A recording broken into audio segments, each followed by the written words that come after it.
today's episode aligns beautifully with our 90% healthy concept and how we are wanting to help you live an optimal life without losing your mind. Now, today we'll talk about how to stay regulated, resilient, and truly alive as we move through life, midlife, and then beyond. And we'll be talking about mindset under sustained pressure, which we all get under a lot, why consistency matters more than perfection, another really nice 90% healthy little trick there, and then how to really age well without buying into that inevitable decline that we all deal with. And our guest today works with psychedelic preparation and integration and just really using it as a process that's rooted in science, safety, and self-awareness that will lead into long-term change. Now, Jose is a performance and well-being coach for nearly 3 decades with experience working in the intersection of neuroscience, physiology, stress biology, and human resilience. You work with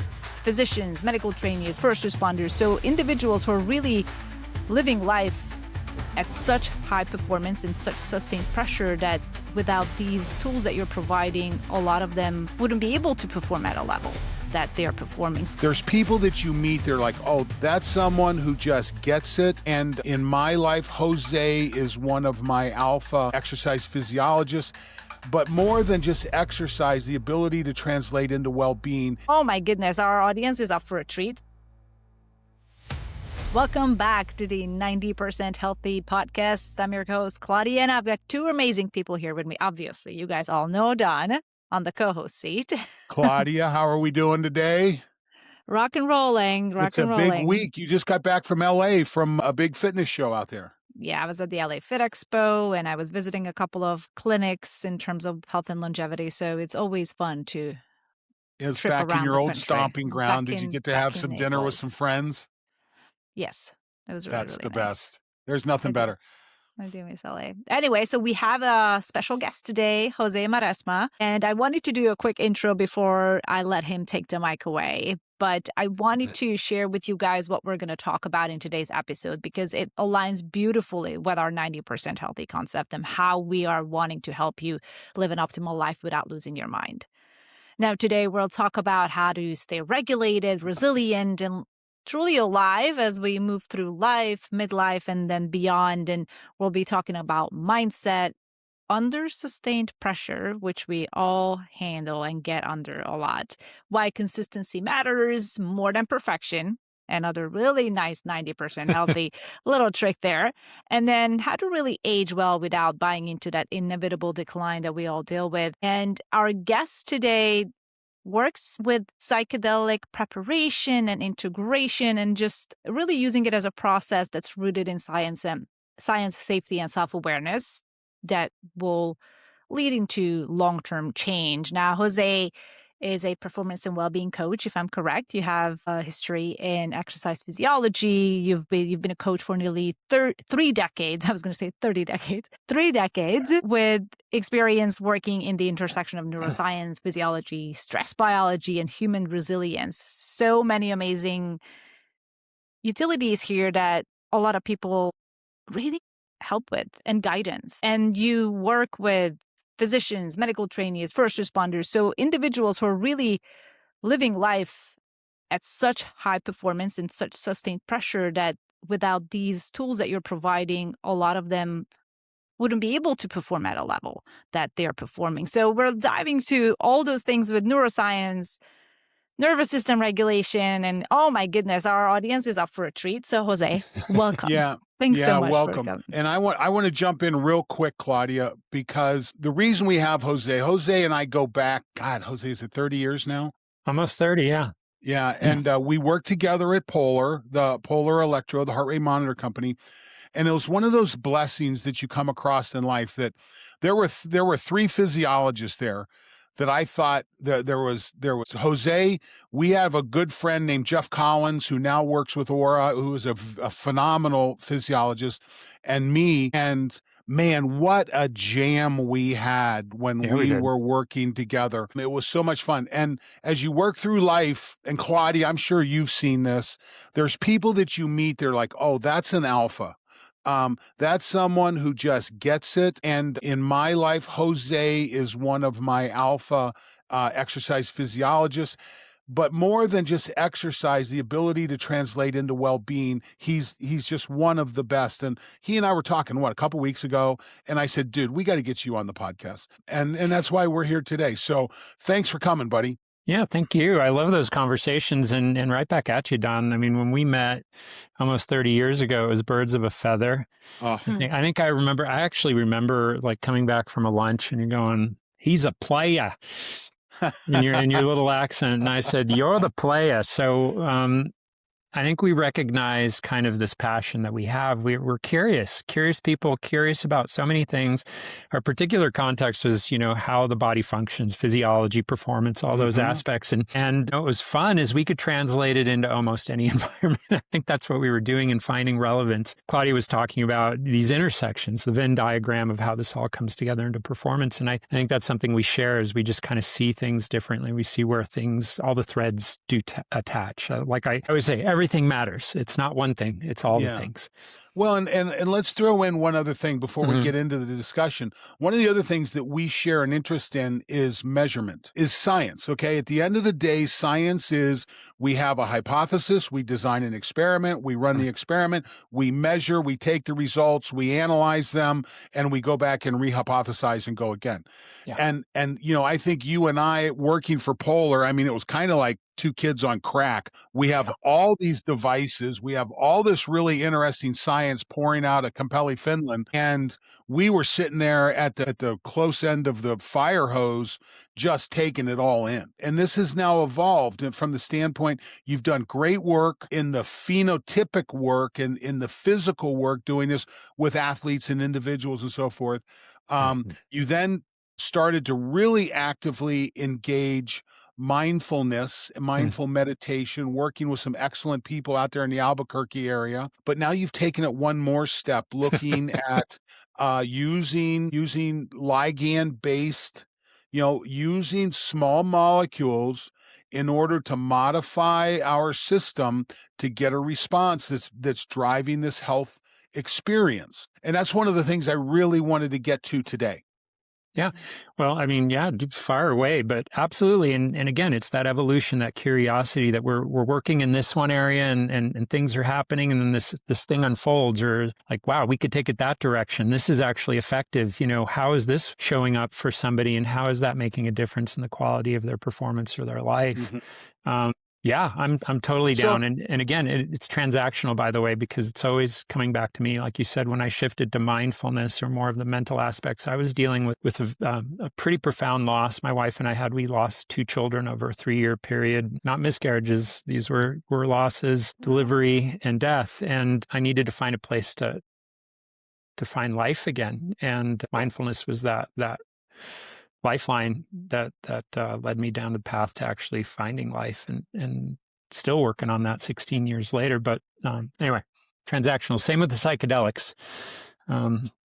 Interesting how trauma can cause us. Trauma can go one of two ways. It can lock you up, and you pour yourself into a corner, and you turn the lights out, and you don't come out, or you begin to search for. And I love this. I love this concept of consistently good versus occasionally perfect. Yes. It kind of fits that. Tell me about how you developed that. Into our world. Yeah. Yes, please. Yeah. Well, again, consistency. Consistency is the key. I think we've talked about that a lot. Consistently good, making your best effort as consistently as possible. It accumulates. It's like compounding interest. So often we're in the month of January. Everybody's got their resolutions going hot and heavy, trying to be perfect, right? I'm going to be perfect at going to the gym, perfect with what I eat. We all know what happens, right? Next 3 weeks, the drop off is going to be dramatic. And by next month, it'll just basically back to where it was, at the end of last year. Habits are hard.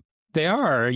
We've probably both read, or all three read, Atomic Habits, that kind of thing, that captures kind of that idea, just small action consistently applied, and we're going to actually make progress. I've seen this in my life and in real world application. It works, whether they're, a mom trying to make some differences, or actually a professional athlete, even more so, where they're just making very small adjustments to amplify. Okay, now I wonder that I think at this point, a majority of people know that small, consistent actions will deliver sustainable results. Hmm. Yet most people still don't do it. Yeah, Why it's do the you think that is? entropy, Yeah. fear. It's that first step. And I mean, even in that book that it addresses, it's the first step is the hardest one. What is the step? That's why coaching is so valuable. Sometimes, it's not that we have all the answers or we know it all. We're there as cheerleaders and maybe guides where we shine a little flashlight. This is really good with the psychedelic aspect of it, but we can, Mhm. what is that one small action that I can take and that might be valuable or worth it? And so I think that's a lot of it. It's like fear of failure, fear of success, not Jose, being enough, all those things. yeah, Jose, it is as I have continued to look at this, I don't know how you change without first having compassion for yourself. Jeez. Without first taking the step and say, okay, it's okay. It's okay not to be perfect. It's okay to be exactly who you are right now, right here. Let's start there and Yeah. start with that compassion. Do you find that when you're dealing with a coached environment or a coached environment that is then improved with small molecules, Yeah. does that come faster? Is Yes. it does. Yeah, for sure. Yeah. And again, with a lot of respect to these molecules, they're profound. I've come to understand in my own personal work over the last 4 years of me participating in clinical therapeutic environments that there's intelligence in some of them. They're pathogens. They're not only psychedelics, classic psychedelics. I've been working with a variety of them personally, just, going to Colorado where it's legal for some of these compounds. Here in the state of New Mexico, they're doing FDA trials and so forth. So ketamine is the only federally legal version, but there's so many beautiful compounds that have been used historically for millennia by human beings, but there's something really profound I could share just from my own personal experience, and part of what drove me. My wife is a psychedelic assisted clinical therapist trained in ketamine and works in that environment with traditional therapy as well. She encouraged me to take advantage of a retreat up in Colorado, in Boulder, Colorado, being offered by an entity I was working with that's now actually trying to fund and support psychedelic treatment, week-long retreats for first responders, military, so active duty, and veterans and medical personnel that are pretty Mm. flagged. I was providing coaching to prepare them to go to these retreats, and then it was offered to me so that I could understand, which kind of Jose, fought it when for a little bit. Yeah, go ahead. that was my question. When Kimmy introduced the concept, did you fight it? Was it easy? Did you step right in? Tell me about So that process. yeah, so I found what was interesting using kind of like the awareness of what was coming up in my mind. I had judgment, and not that I even had judgment because my wife had been doing it at this point by like 6 years, 7 years trained. I'm Mm. seeing the results that she's getting with patients and like Mhm. unbelievable opening. Not perfect. This isn't a panacea or anything, but I had judgment. Like, what is this? Should I be doing this? Do I have enough time?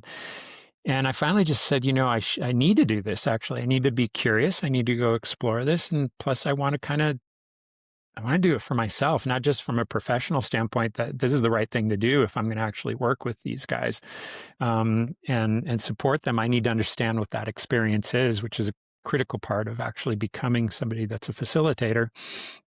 And so I went and didn't expect it, but I had an amazing clinical team. It was a one-to-one therapist. These are highly experienced. I think the least number of journeys, one of the four therapists, I was had 4,500 journeys under their belt with people.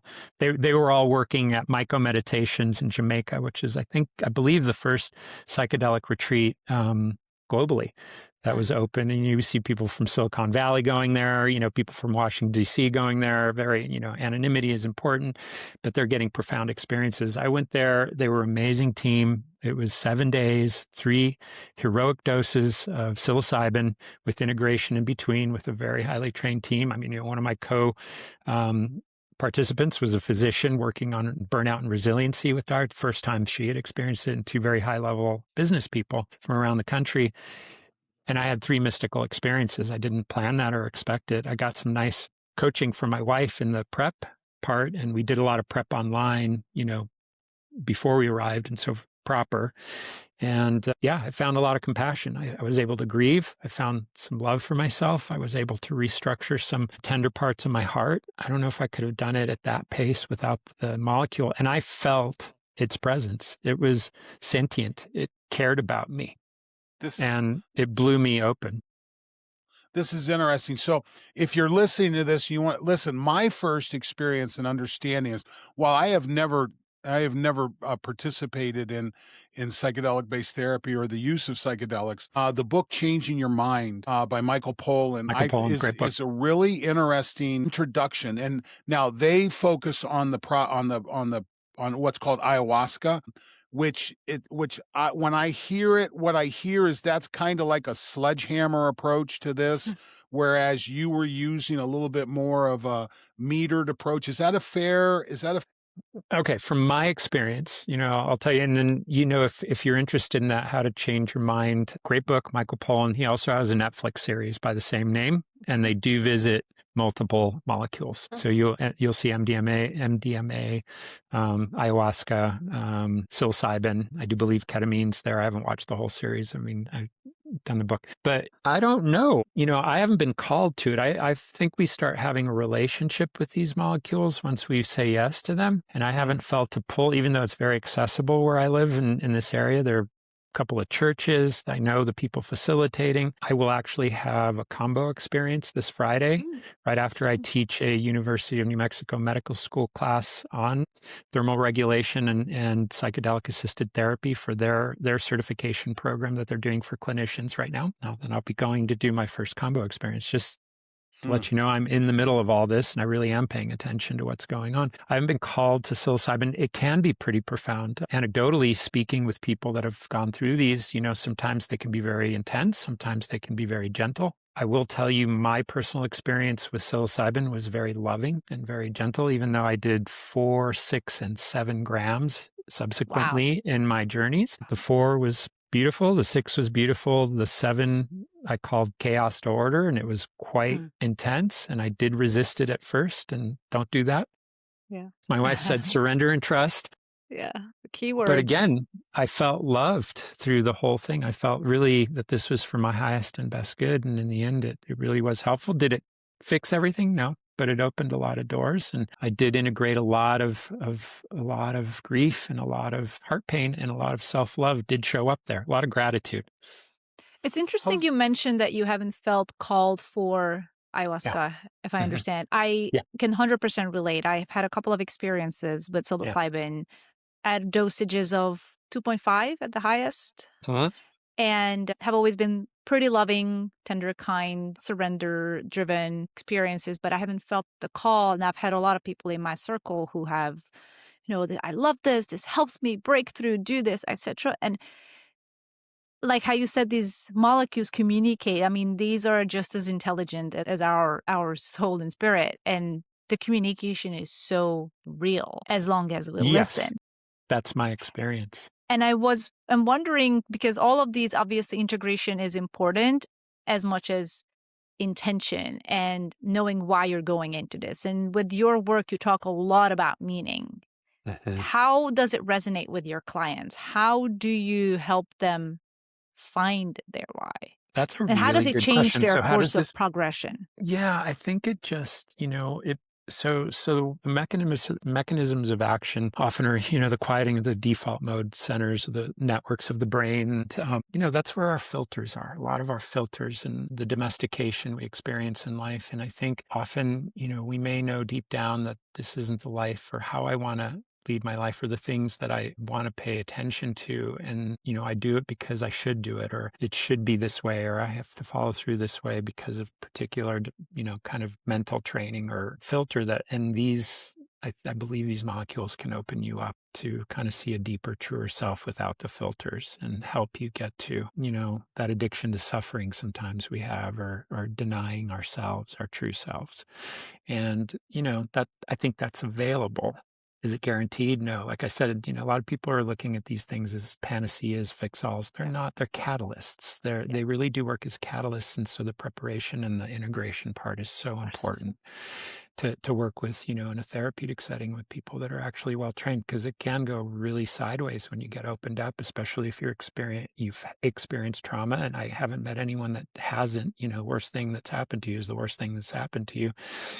And the way we interpret it sometimes is dramatic. Some's pretty extreme for some folks, but we all have that in us. But some of these can help us bring us closer to our internal kind of why, and a little bit closer to our, maybe felt purpose in life, and Uh-huh. softening some of the edges of the sharp things that have poked us and left wounds. So I think it's quite beautiful. And with trauma, it's very powerful. Bring it back to clients or first responders, the opportunity there. So, forever we've talked about, secondary trauma versus primary trauma.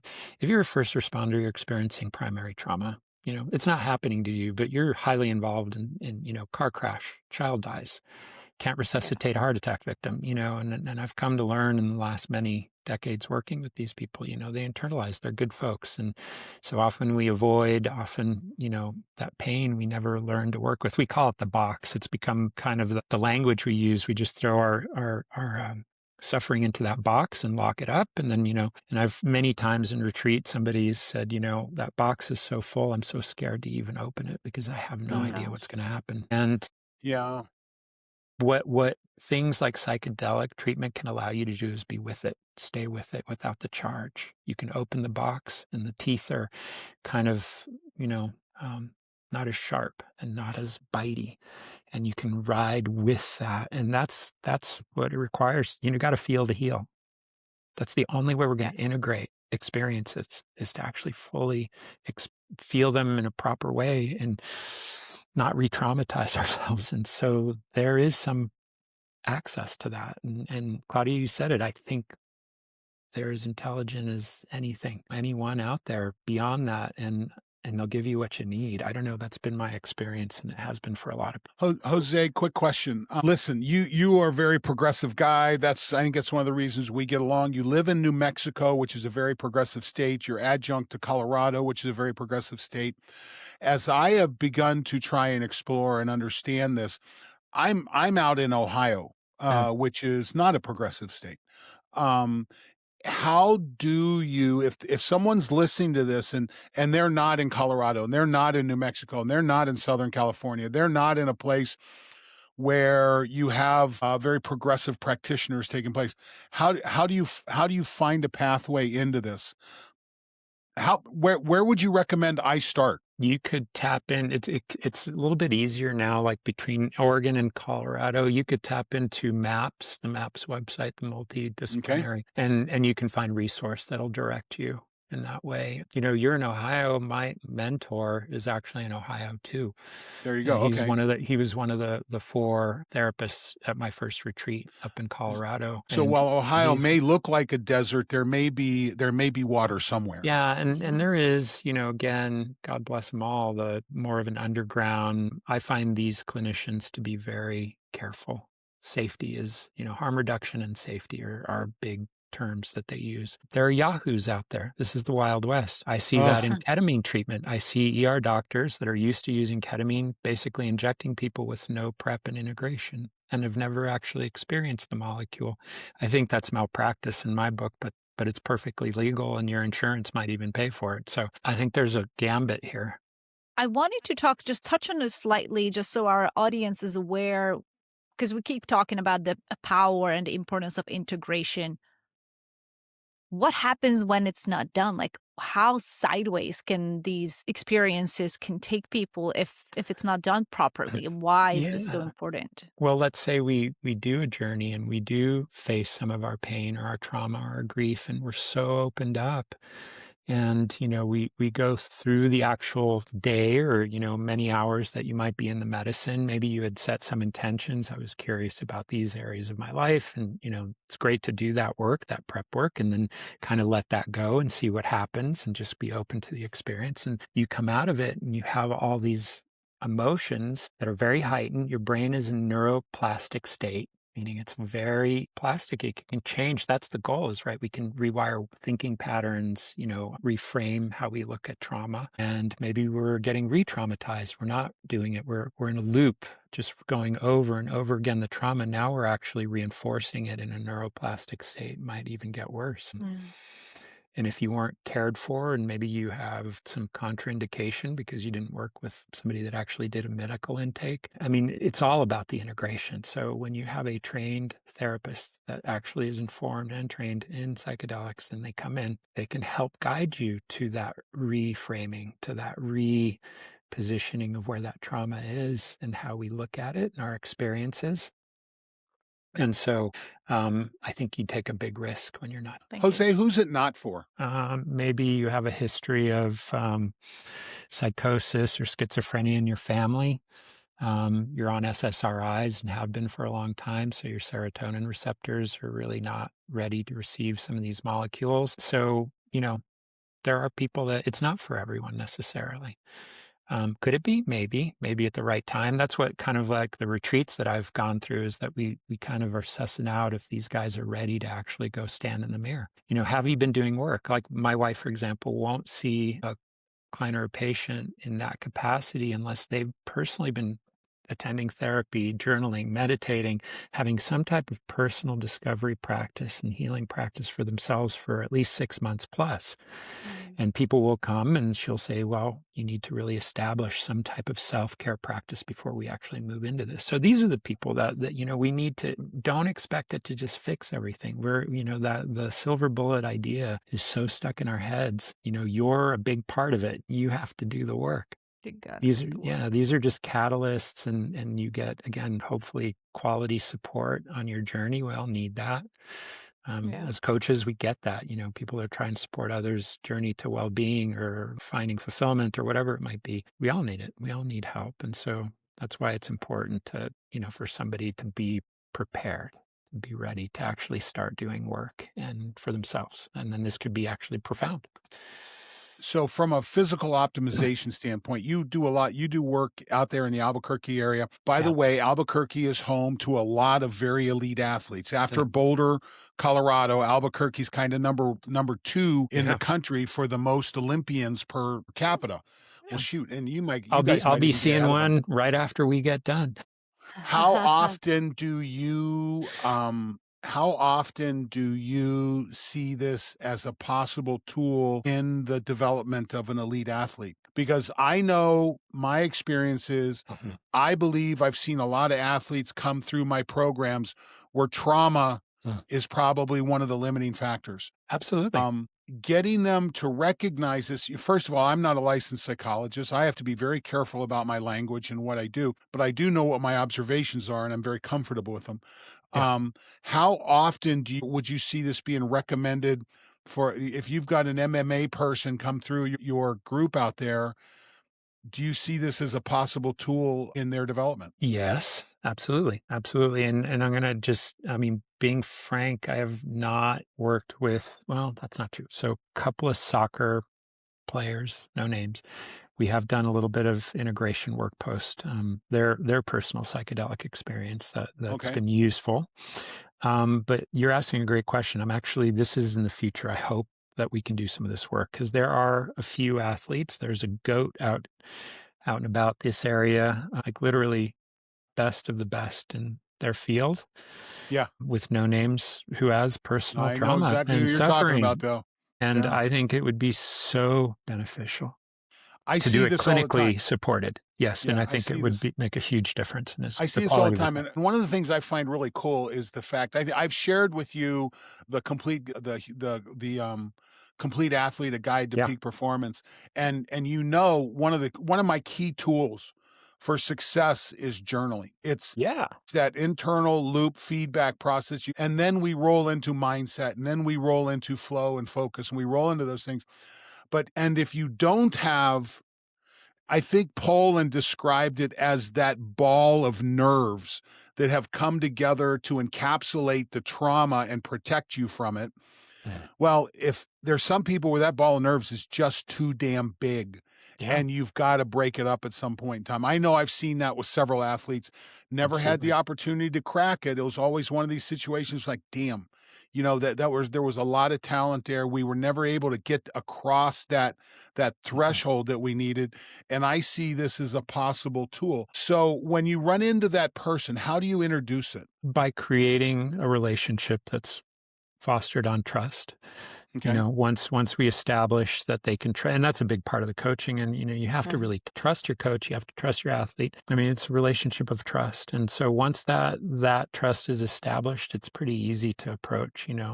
I was curious, would you be open to consider, this particular type of modality to address something we've been working on? And I don't know, Don, if you've seen this, but most high performers, achievers, whether they're athletic, military, and or corporate, have trauma. They have high critics, often running around trying to prove they're worthy of being lovable Right. and of value. And it's a double-edged sword. A lot of physicians are like that. I achieve so that I'm worthy. So that I'm Yeah. worthy of being loved because my parents, expected that from me or really didn't value me unless I was successful at something. And like I said, that's a nice double-edged sword because its driver helps you get there and it's almost universal. In fact, I'm going But to say it's it may drive universal. you into the wall that stops you. Cuts in or out. Yeah.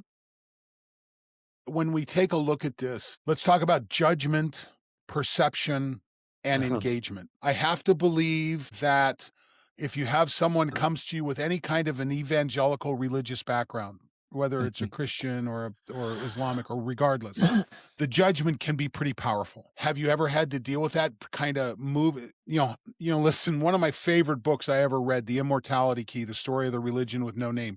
I Yeah. don't know. I'm sure I sent it to you. Yeah. Immortality key. Yeah, Immortality Key. Excuse me.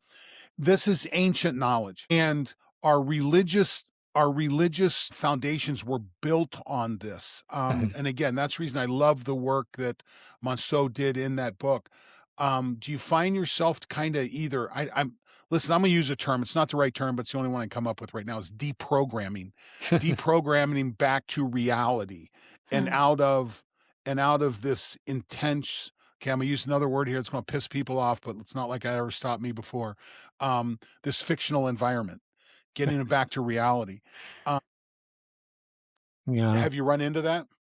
Yeah, well, whatever you believe is real, isn't it? So I guess we're all kind of living fictional environments, no matter what it is. So, See, so that's why again, you're so good. That's why I'm so fucking judgmental Yeah. and you're so good. with respect to everyone, and people that have faith do, and this is clinical. They live longer. They tend to be happier in general. I think we have to have belief systems. I have run into people, like even with meditation, just in general, like teaching meditation. Is Yep. this religious? So I'm trained in something called mindfulness-based stress reduction. John Kabat-Zinn, and he removed all the spiritual kind of part so that it was accessible because it's so valuable, right? That was his idea. Right. Even though he's a Buddhist himself and he works with the monks and all the things, but that was so that's the gateway.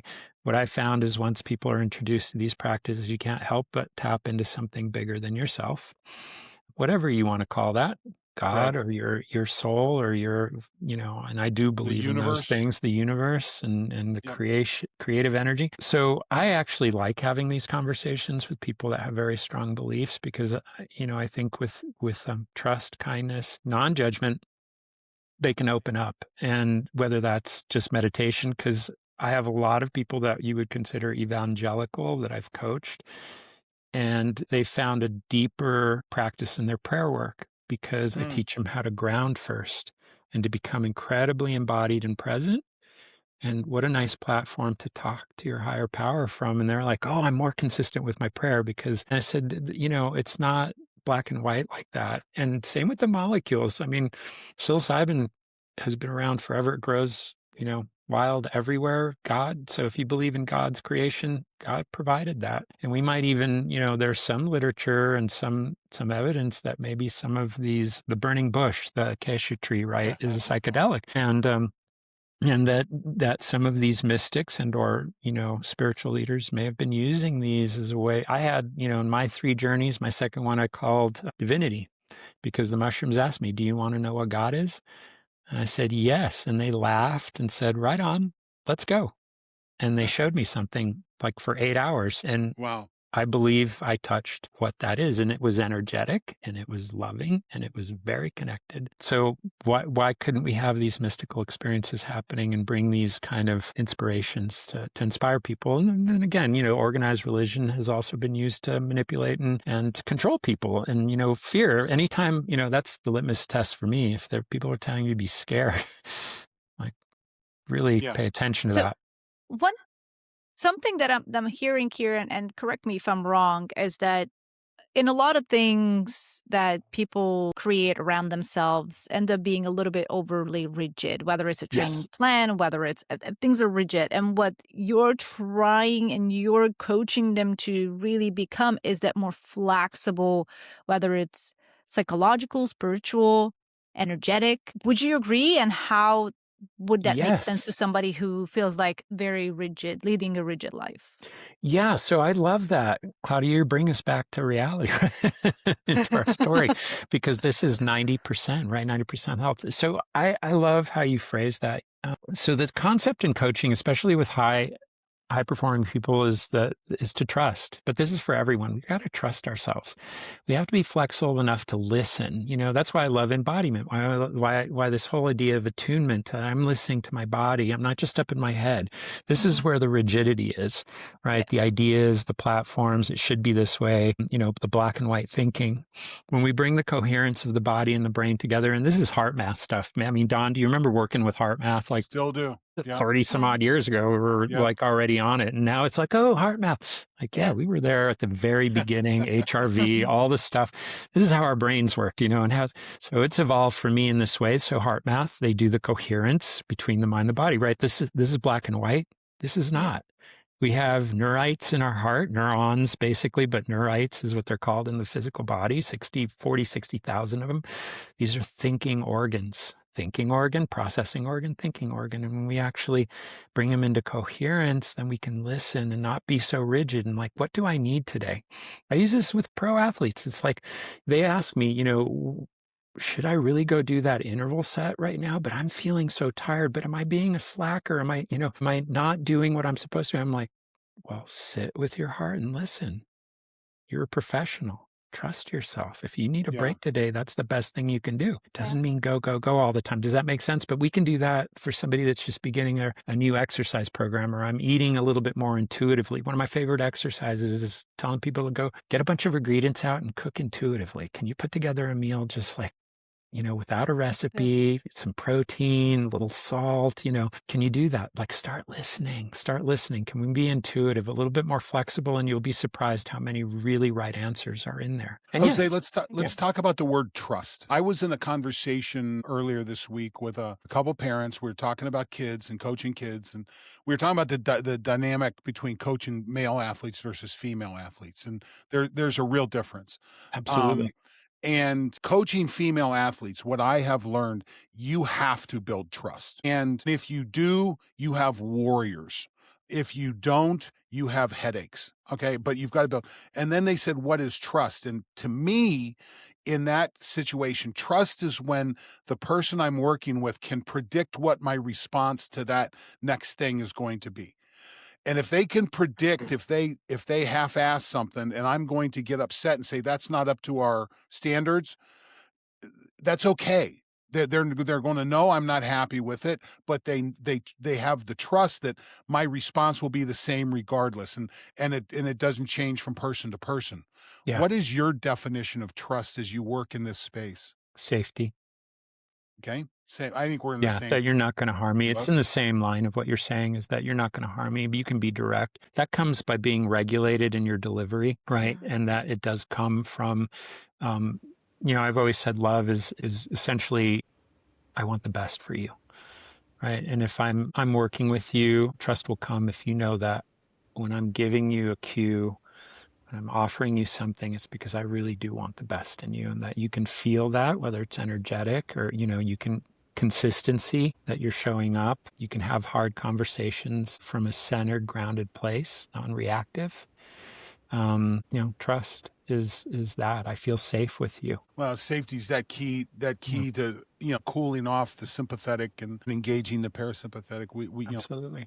It's the heart of it.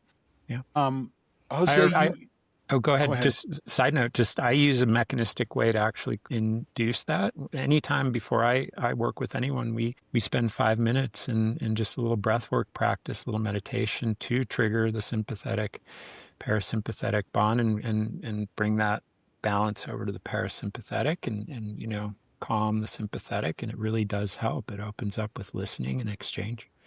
I do that in environments where I have groups. You bring them into that. It's kind of like a cheat. It opens them up, and anyway, there you go.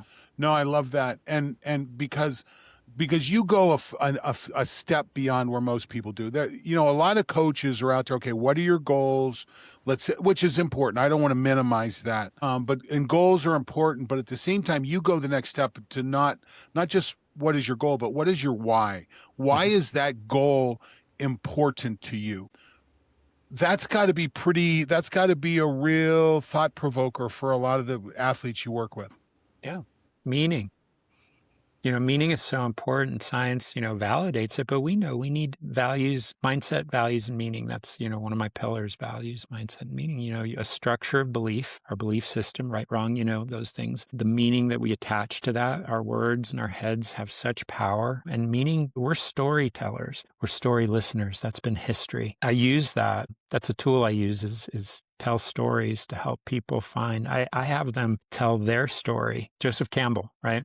The hero's Mm-hmm. journey. Everybody's on the hero's journey. Every movie you like, every book you read is essentially some variation of the hero's journey. I actually have a whole workshop that I do with athletes where they map out their hero's journey for the season or Very maybe good. for their career because it anchors them in a lot of power and meaning, and when we have that, we drive. We actually will do more, work harder, rest harder, do the things that typically you wouldn't do, enter the cave that you fear, because that's what holds the treasure you seek. Is More this the Joseph Campbell. difference?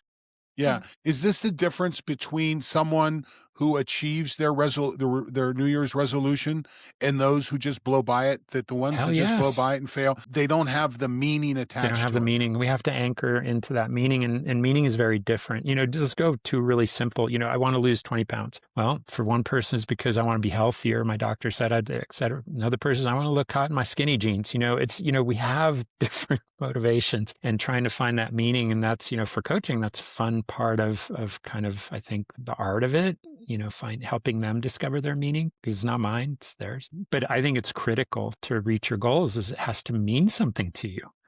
Right? It has to mean something to you. But our society is obsessed with this idea of discipline. Yeah. That if you don't achieve your goals, it's because you're not disciplined. If you don't do Yeah. this, it's because you're not disciplined. And I think what I hear you saying is that's bullshit. It's not just discipline. There is a certain discipline, consistency. Can we be consistent? But how do we apply that properly? But I think it's so much more complex. We always like to hang it on one thing, right? It's the one thing, like we opened with that. It's everything. It's all the pieces. It isn't just discipline. Yeah, there are people that are drivers that are total grinders and that's their thing and it's helped them. But maybe they're leaky or suffering in another aspect of their life because it's so hyper-focused on that. I think we need to find some kind of equilibrium in the way we navigate our reality. Even with pro athletes, I had a second-year rookie pro last night, and the talk I often give them because they just moved in with their partner is like, there's no balance here. You're doing something that's really unbalanced. So do you communicate with your partner so that you guys don't have the wrong expectations, can support each other through that process? That would be advice that anyone moving in together, whether you're an athlete or not, could Exactly, benefit exactly. from. Even more so there. I have one of the athletes I work with who I'm going to see literally right after this, just got married to his college sweetheart, top of his game, 2-time medalist. His wife's a resident physician right now, and I talked to them before she even started medical school. As he became a pro, and we're sitting there having this discussion. And I'm like, so we were doing things like, well, if you have 10 minutes together, spend 10 minutes together. Don't be on Mhm. your devices, sip the coffee. To Yeah. this day, they still sit every morning that they can, whether it's 5 minutes, 10 minutes, they breathe together, they read That's together, they sip tea. These are very high performers that are actually, they take a lot of coaching advice. And Really it's They good. actually so apply. interesting to see that high performers take the time to slow down Oh yeah, in big order time. to perform at a high level. Those are Otherwise, the it real doesn't high work. performers, are the I ones that don't know know that how you to. can achieve high performance without learning that skill. Hell no. Yes. Yeah. I'll tell you this same athlete, Saturdays are his day off. It's a Mm, job. He starts at 9 a.m. He finishes at 5:30 every day because he doesn't have his coach with him all the time. So he Right. actually has created structures that support his professionalism and his execution, which also include his downtime. Which so Saturday is for going on a date. In fact, I had to get him to the nice. point where he would eat out on a Saturday during season because he wouldn't. I'm like, you have to Mm. have fun. Yeah. So pick a good restaurant where you know what the fats are and you know the quality of the food and take your honey there and have some Yeah. fun. And it's made a big difference in just kind of the easies going through because everything else is so rigorous. It's like you got Yeah. to recover as hard as you train. We've talked That's 100%. about true. that for 30 years, Don. So Shooting that's like sports. not That's Yeah. novel. that no, no, it's not. And Jose, do you I've said this many times. I feel like I failed when it comes to looking at the promotion of exercise as an important benefit to humankind, and the fact that we really have not moved the needle across populations. Isn't that crazy? And I sit back, I'm like, okay, and again, we're looking at the fitness environment, which you and I have been in for 4 decades, between us. Well, 8 decades between us, I guess I should say. More, yeah, It's been a about eight while. decades. And yeah, Yeah. it's been a while. And the thing is that we really listen. I know you and I can't, we can change individuals. Maybe it leads out. Maybe our impact is going to be felt, decades after we're gone. But it makes me crazy that we've been at the tip of this spear. And I see so few people wearing a heart rate monitor when they train. Mm, When I think you would agree with me that I don't know how you train without one. It's just leaving money on the table. yeah. And so this has been an interesting piece. So are we discussing the missing link right now? Are we discussing Yeah. our inability to get to someone to recognize what their why is before they discuss their what or their how? Yeah. I think you're onto something there, and it is loosely kind of the way I approach it.